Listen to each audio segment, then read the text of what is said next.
Alright, so today I want to take a look at the Sega CD Model 2 that I picked up a while back. If you recall, it came with a Model 1 Genesis, but was very gross and disgusting, and there's grass or something. But before I even got to that, I decided to take a look at the Genesis itself. I wasn't going to do it on camera, really, because I've already opened one of these up and restored it. But I wanted to see what condition it was in, considering it's just as gross and disgusting. And well,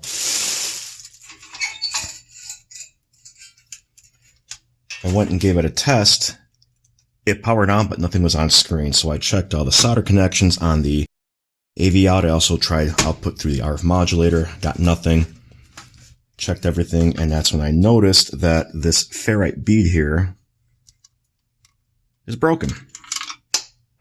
Even more so now than it was when I first looked at it. So this is definitely the problem, but this also kind of gives me some hope, because if the seller selling this said this was, for repair, not working, if it was just because of this fact here, this Sega CD might actually work. Now, it's still going to need some maintenance done and things like that, but I want to find out. So I'm going to go ahead and just reconnect it, and I'm just going to bridge this with some wire for now, just to get a connection there, and then I'll test a cart-based game, and then we'll power on the Sega CD itself and see if that works. Let's check for continuity. We're good. Let me test the Genesis first, and then we'll test the Sega CD function. Okay, I'm just going to use RF because it'll be the easiest for now. Especially since I don't feel like going upstairs to grab an AV cable. What game should I test? You know what? We'll test College Football 95 because I don't really care about that game. And we'll test it using this Hyperkin controller. Again, just in case if it gets damaged because of a short or whatever, I don't care. And we'll plug it in.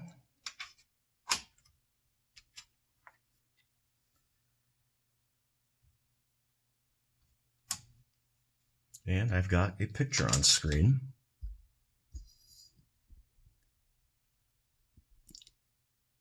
Very dirty picture because it's RF, but it is what it is. So I'm going to go ahead and we'll hook it up to the Sega CD and see where we get.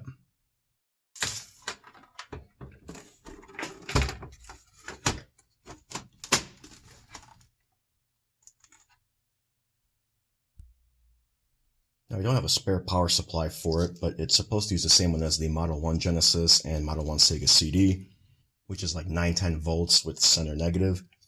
So I'm going to go ahead and use this universal one. It should be enough, hopefully.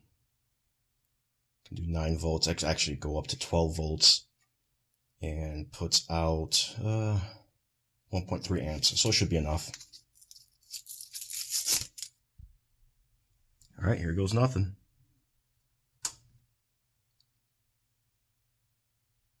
Sega CD has nothing going on, no power. Of course, I have no idea if it even works, so power jack feels a little loose, so that could be an issue. So I swapped the power supplies around, let's see, and still nothing. At the very least, the game still starts up, so the Genesis Model 1 is fine. It's the Sega CD itself that just does not work. I'm going to try one thing, though. I'm going to try to clean the contacts on the connector here, as well as inside, just in case. This thing is filthy and disgusting, so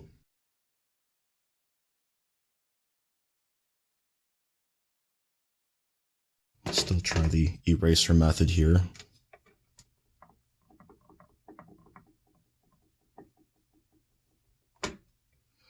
Yeah, a little bit.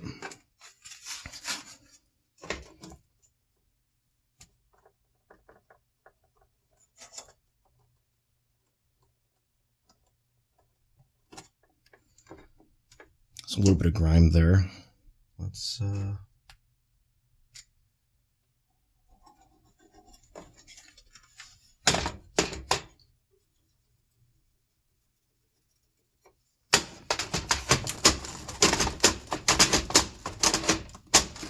We'll give it another try.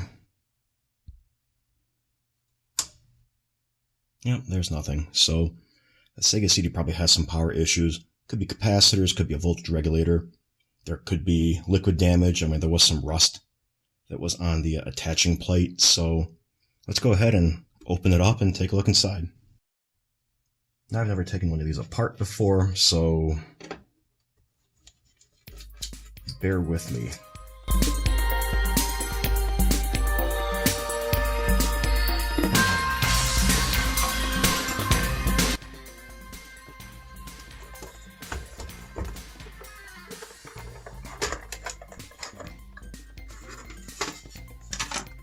No wires or anything, that's good. Relatively clean inside, at least the top half of the shell. Let's take a look inside. There's some dirt, grime, probably bug remnants, you know. These rubber shock absorbers, whatever you want to call them, they look like they're in good shape. Just surprising because the rubber on these usually deteriorates by now, or they harden up.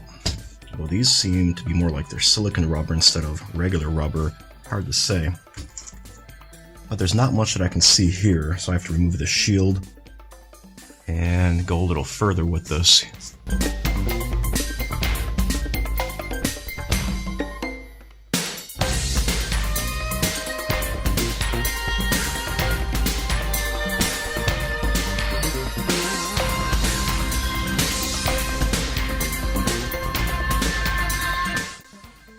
And there is a Model 2 board, which doesn't look like it's in bad shape. I mean, as far as corrosion or anything like that, it doesn't look like any of the capacitors have leaked, from what I can tell anyway. I mean, just a spot check anyway. What is this, though? Is this factory, or is that some sort of mod? That battery's probably dead too. I'll have to get that taken care of, and I don't have any spares.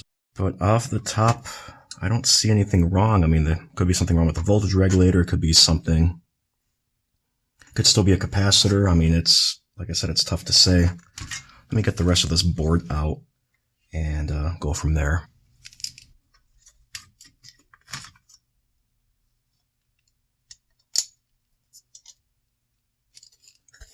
Let's look at the underside here without any glare.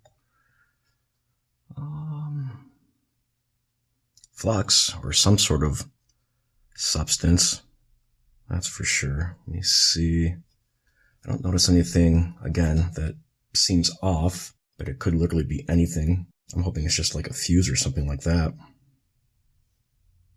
I believe there's schematics available online that I can pull up. And I just realized that I have not been recording with my microphone, only the one built into the phone, so I'll try to fix that audio or something. The fact that this has this type of glue or epoxy or something on it makes me think that this is factory. I guess I could look up what these chips are. HD74, HC74, so there's some sort of logic chips. Not sure what for. I've never seen that before. Let me set this to the, well, somewhere. I don't have room. And let me check the fuse real quick for continuity.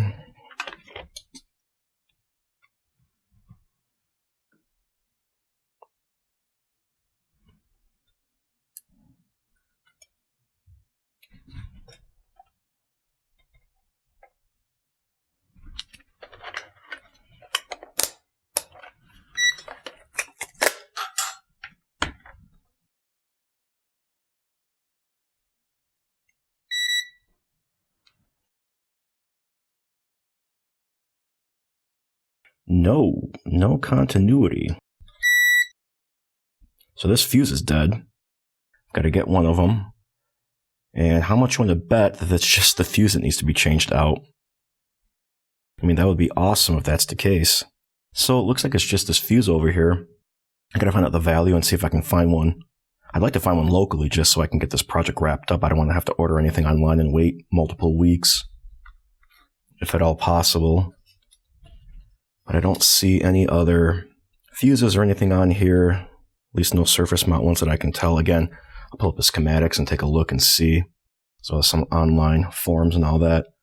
So it says F 2.5 amp. I don't know if F means fast or if that just means fuse.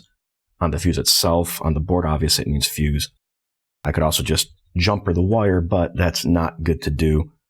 I also did a little quick research on the Genesis Model 1 with the ferrite bead. Apparently you can't just leave a wire in place. In fact, a lot of the RGB mods recommend removing it anyways and just bridging it. So hopefully when I continue this video, I'll have a fuse. Alright, so when I last left off, for you guys it's going to be seconds, but for me it's going to be about a day or so. Had to go and get a replacement fuse, and locally I was able to get some of these axial fuses. Now they're the glass type, not the ceramic type pico fuses, but only slightly larger than the original one. So that coming through, hopefully. So I'm going to use that instead. These are a lot more prevalent in my area. I could order these online, but I didn't feel like waiting or anything like that. So go ahead and we'll get this taken out, and then we'll work on a battery mod itself. You know the drill, I've got the fan on to exhaust the fumes, so it's going to get a little louder. I'll try to edit it out. Put some fresh solder down. I already put some flux earlier. And I'm not going to use a desoldering gun for just 2 of these through holes here. I'm going to try to use the old-fashioned crappy, but kind of versatile solder pump here.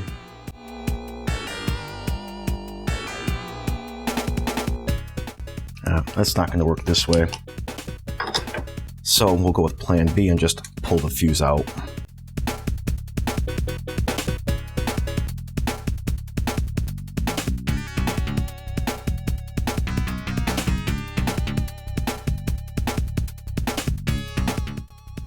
There we go.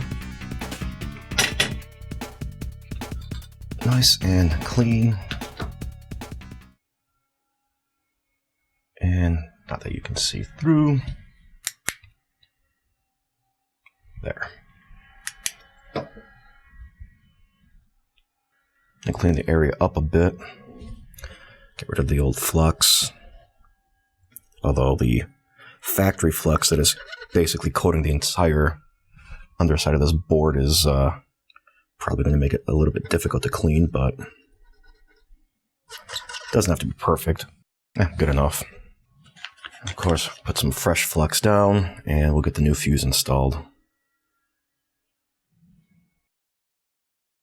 And we should be good to go.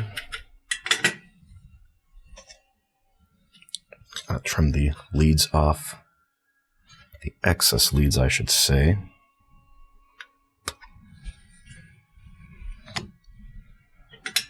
And now, of course,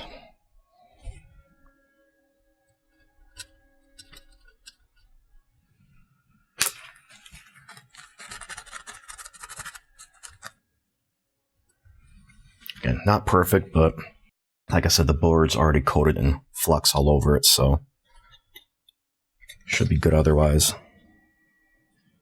Okay, let's check, make sure that there is continuity. It looks like I've got a test point here I can use. Perfect. I do need to partially reassemble it to get everything going, and I'm going to use this opportunity to talk about that while I was out getting, replacement fuse and stuff. I decided to, before that, go ahead and clean the case, the shell and everything, and I'll show some clips here. Here's the door. I got all the little sticker gunk and everything, which was really tough to do. It was really on there. But of course, cleaning it shows all of the scratches and wear and tear. I just, call it gently used and well loved. The top half of the shell looks like this. And the bottom half looks like that. Let me go ahead and partially reassemble everything and we'll give it a test. Now, I didn't put any of the shielding in. I don't know if it's actually needed or not. I'm hoping not, because I don't want to have to do all that, but we'll find out. Yep. And I have a screen. Look at that. All right, let's see. Perfect. Let me test Cobra Command, an actual legitimate game that I've got.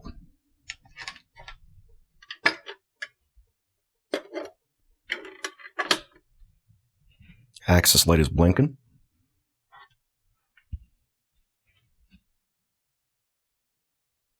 Perfect. Let's reset. Checking disk, fingers crossed.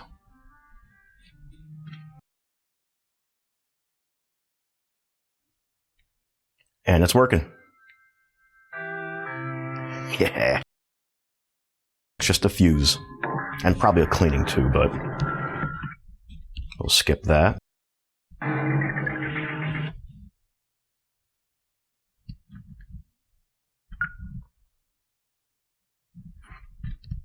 Okay, Captain.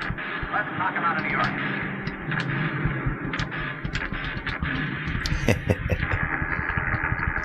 Destruction.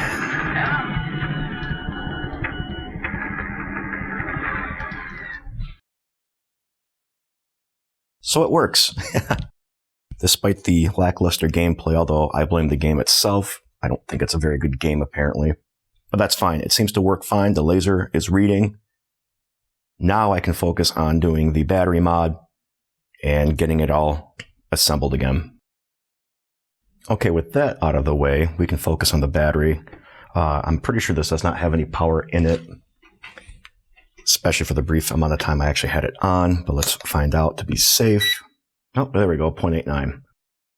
So yeah, no power in there now. It's possible the battery might still take a charge, but since I got it all torn down, I might as well do something about it. Now, there's different options you can go with. You can A, replace it with another ML 2016 or even a ML 2032, which is a rechargeable variant of the more common CR 2016 and even more common CR 2032. This is a 2025. Where the heck did I get that one from?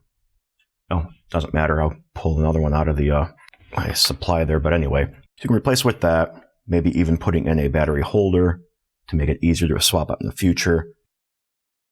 Another option is to replace the SRAM with an FRAM module.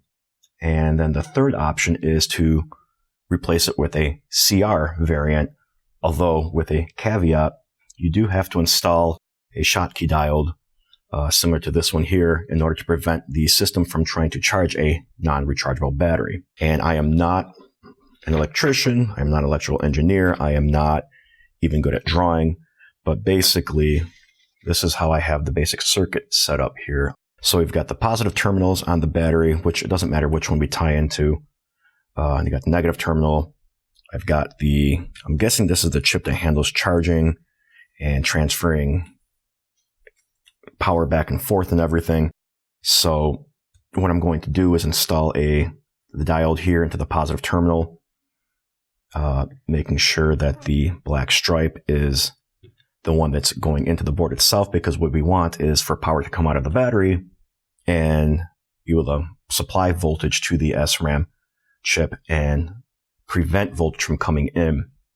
Now, for those that maybe don't understand electronics, I'm still kind of very, very new at this. But if you understand plumbing, it's kind of like a backflow valve, where it's a valve that's designed to keep water from coming into the house, but it still allows water to leave it. So flushing your toilet, using a sink, taking a shower, that water can still leave. But in the event that there's a major rain event and your city, your township, whatever system is overwhelmed, without the backflow valve coming in there, the water can come in and get into your house. And obviously you don't want that. This works kind of the same way. It allows power out, but not in.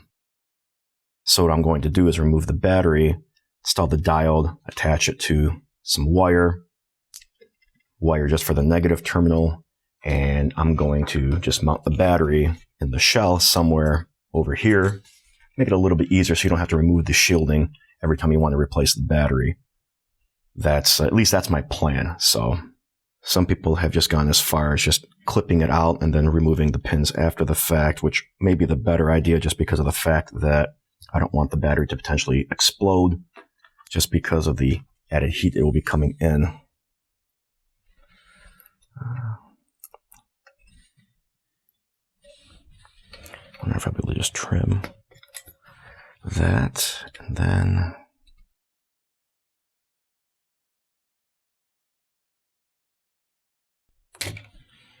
there. Pretty thin battery.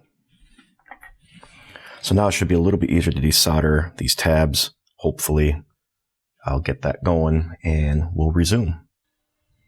I didn't catch it on camera because it was kind of difficult to do it, but I went ahead and removed it. They're all gone. So I'm going to go ahead and clean up the existing solder in one of the positive tabs and the negative. And we'll go from there. Actually, nope, I still have to clean both. All right. There. Good enough. I've already pre-fluxed. That's more like it.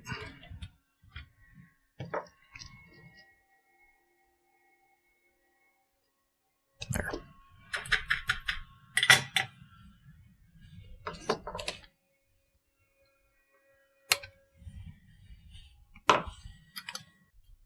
Go ahead and get the black lead through. There.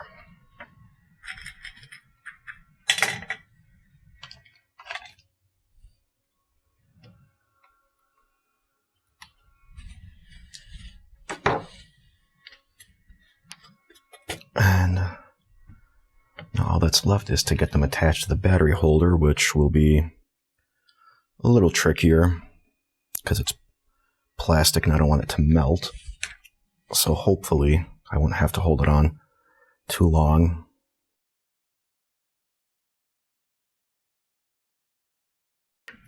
Not the cleanest job, but it'll do.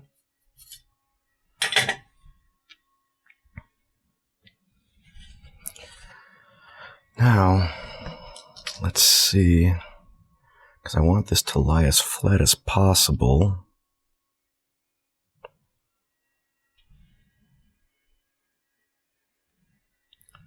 So that the double-sided Velcro tape can adhere to as much of it as possible. There. Good enough, I'd say. Not going to be perfect, but it'll do the job.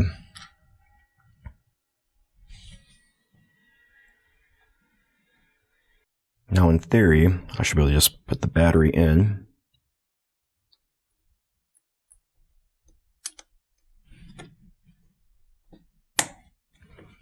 And there should be voltage coming out. There we go. So that's good. That means voltage is going there. Now I wonder...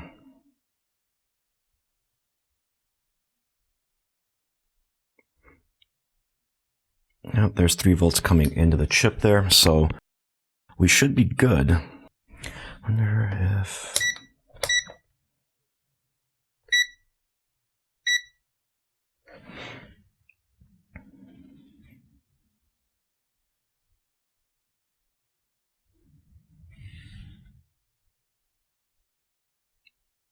I think we should be all right.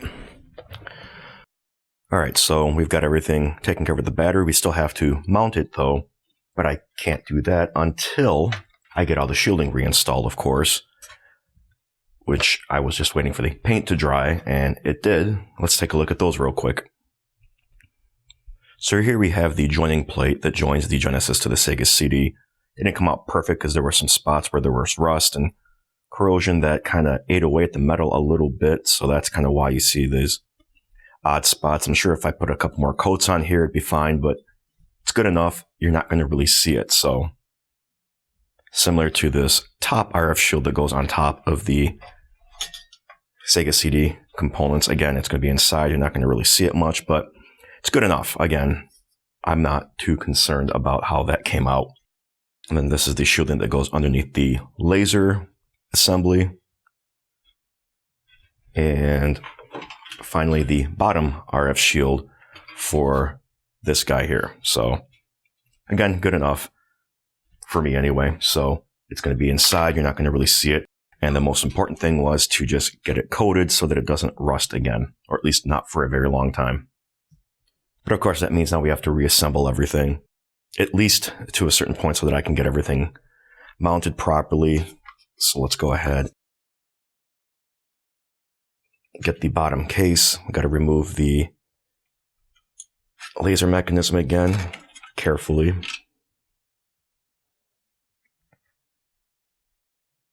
And I'll start by putting this lower shield in. I like how they have the screw post also act as a guide to get the shielding positioned correctly. Now let's see if I remember how to get this one on.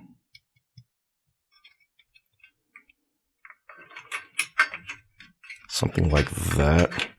But I think this goes on first, and then this.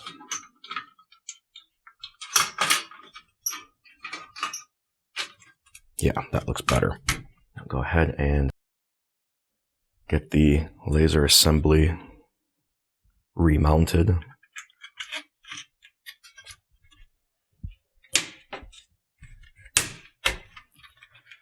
Get that ferrite core there. And now, of course, I just want to make sure I'm going to have enough clearance on the sides over here, and I should be able to, especially since this area is not only flared up, but has these separations in there, so we should be all right. Reconnect the connectors. Should also note that I did not mess with any of these variable resistors, because again, everything was working fine, so there was no need to. There's that. That secures here for additional grounding. Just want to make sure everything is good. And let's see. We'll also find out if there's enough clearance with the fuse.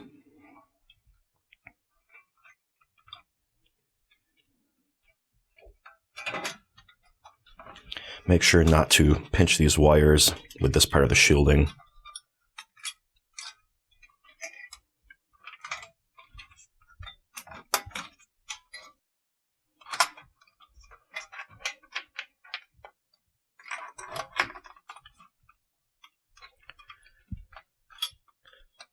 A little bit of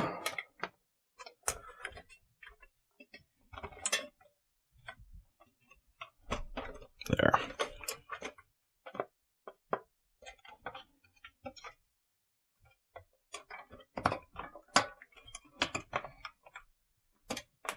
Just checking the fuse, and I don't believe it's hitting anything.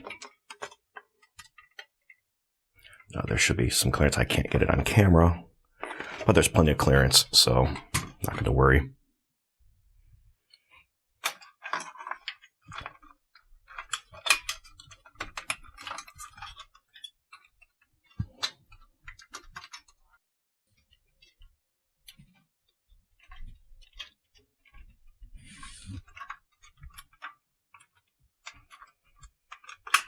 Now the shielding is not going to fit on perfectly, because through the process of removing it and handling it and everything, some parts have been bent. So you might have to finagle things back into place. In some spots, there are little posts that kind of stick out to help guide where the shield should go. So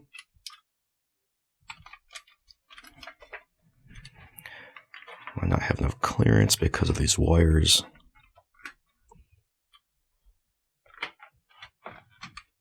But it should be enough as long as you're not getting pinched. And because there's plenty of room over here, again, I can mount this pretty much wherever I want. The fact that there are additional posts and guides here, I'm guessing they might have had another revision of the board, possibly. So I can pretty much put the battery wherever I want. I'll probably just put it right there. I don't think it's going to interfere with anything. test fit by putting this over. Yeah, we should be okay. Just these posts here just line up here.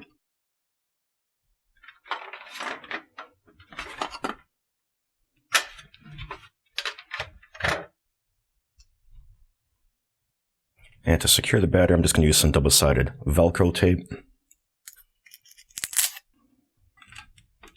Something like that. Maybe I'll move this way a little bit, just so that when the joining plate gets pushed through, it won't go all the way through that far, but just in case, you know, you never know. All right, so I got to get the screws back in and finish the reassembly process.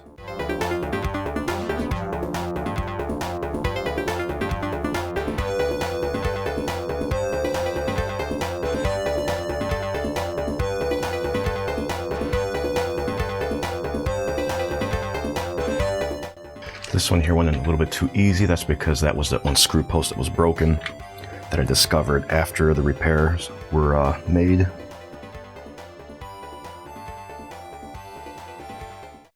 Before I put this the rest of the way together, I did mention that these did not need to be replaced, these little gaskets, shock absorbers, but I did pick up some that are used in drones and RC vehicles. Now they're not quite the same size, obviously, and not even quite the same height, but they could be used in a pinch just in case yours were kind of deteriorating. I don't think they have replacements for these available anywhere, and any even new old stock is probably going to be either turned to goo or hardened to the point where it's just going to become brittle. So these are just, you know, some, like I said, drone parts. There's a bunch of them. These were 6.5 millimeter. I believe these are 8 millimeter. So my idea was to just take one of them and then take another cut in half and stack them and put them on like that. But fortunately, I won't have to do that, at least for a while. So double, triple check everything here. That's in place. These connectors are there. Nothing seems to be getting smashed underneath the shielding at all.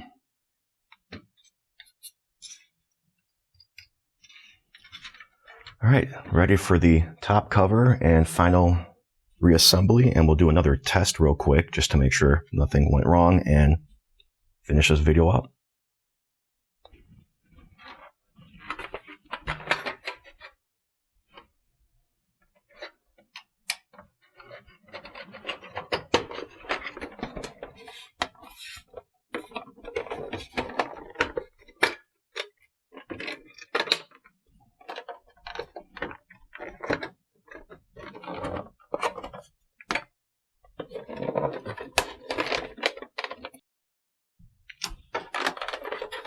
And there we go.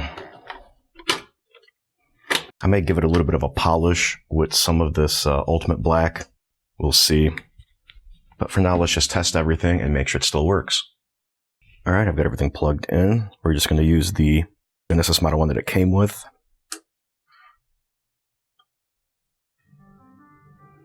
I've got sound and video on screen. Let me adjust the camera.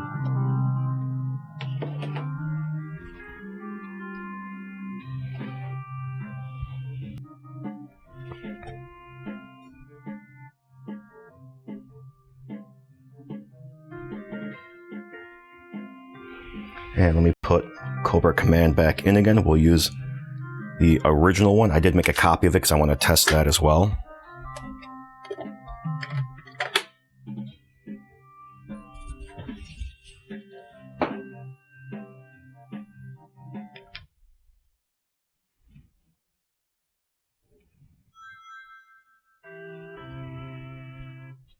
So far, so good.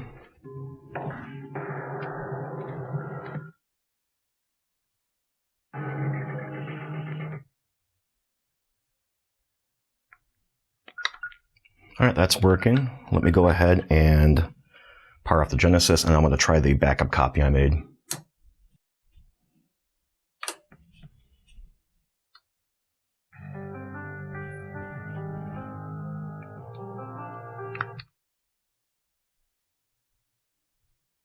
And it's able to read at least my CDRs. Well, cool.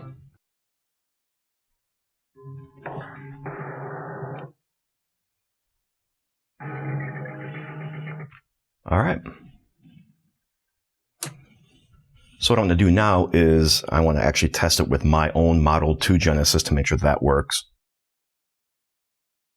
All right, so let's do not remove. Oh, they really mean it. Yeah, that was a little bit of a struggle.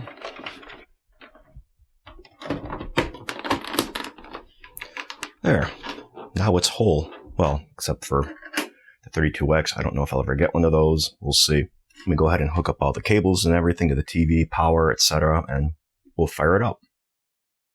Now, of course, one of the reasons I was really hoping to get a Model 1 is because this barely fits here, especially with the PS1 over there. I believe the Model 1 Sega CD is only from here to the edge, so I'd have a little bit more room, but it is what it is, considering how good of a deal I got. I'm not going to complain too much, so. All right, so let's go ahead and power everything on. I've got everything dark here, so we can get as clear of a view of the CRT as possible. And it seems to work. Checking disk, there's nothing in there, so let me go ahead and put our favorite game, Cobra Command, in.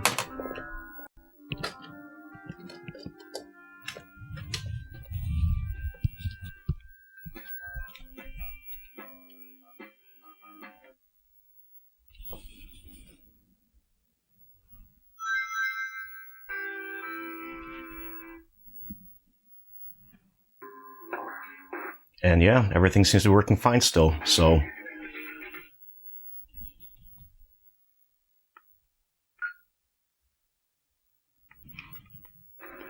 Captain. Let's talk about New York.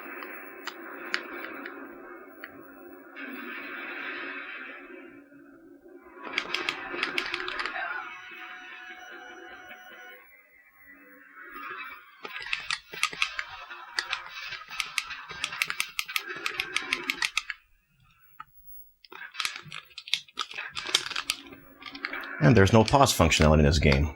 What the hell? Nothing a good old power button can't fix. So there it is, my attempt and success in repairing a Sega CD Model 2. It's been a long time coming for me trying to find one of these. I've been looking for maybe at least 2 years now. And like I said before, it just was always out of my price range. I mean, I could have afforded it, but I didn't want to pay those kinds of prices. So I'm not saying that those that did, got ripped off or anything. It's going to be basically up to you and what you're willing to pay for something. So, but I mean, even for repair units, we're going for a lot more than I got this with that Genesis 1. And speaking of the Genesis 1, not going to finish repairing it on this video because that's not the point of this. In fact, I'm probably not going to record it at all. It's going to just be cleaned up, put back together, and I'm probably going to trade it in somewhere or sell it. It's going to be tough to kind of do so. I don't have an extra AC adapter for it, or AV cables or anything like that. So that's going to reduce the value that it's got. But we'll see. Maybe someone out there is going to just need one of those as a replacement for a broken one that they've got. Who knows? But what do you guys think? Do you guys have any tips or suggestions? Anything I could have done better? Any other mods? I know that there's the FRAM mod I can do, but I'm not sure if I want to go that route just yet. I do need to test the save functionality on here, but I need games that have that to do it. So I'm going to keep an eye out for some games. I know Sega CD games go for a little bit of money as well, but we'll see what I can find out there. Other than that, guys, thanks again. I appreciate you guys, and I will catch you later.